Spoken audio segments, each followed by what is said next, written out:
Hi everyone, and thanks for checking into WeatherBug. I'm meteorologist Todd Nelson with a look at that national coast-to-coast forecast. And we're still pretty warm and unsettled, but things are going to be changing here as fall-like storm kind of develops in the midsection of the nation over the coming days.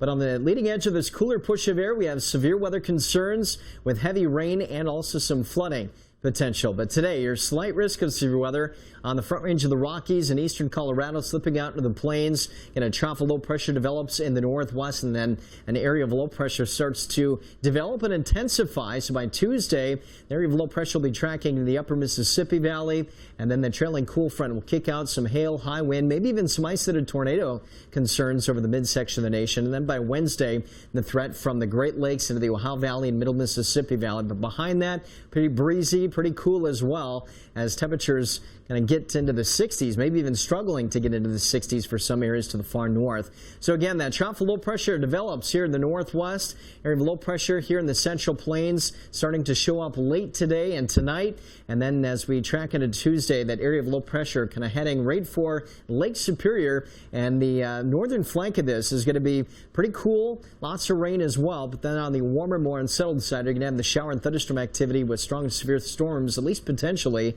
over the coming days. But that could lead to some very heavy rainfall, maybe 1 to 2 plus. Could even see some 3 plus amounts as you get into the Tennessee Valley and the Gulf Coast states, but still very dry in the western third of the nation. So as we take a look at the temperature forecast, you can see this big trough of low pressure. That's a cooler weather that'll take us into about Wednesday, maybe even Thursday, but still plenty hot on the eastern seaboard today. DC up to 95, and starting to note those cooler conditions showing up in the Midwest. Meanwhile, that cooler air will start to track east as we take you to the middle and end of this week. It'll be much cooler along the eastern seaboard.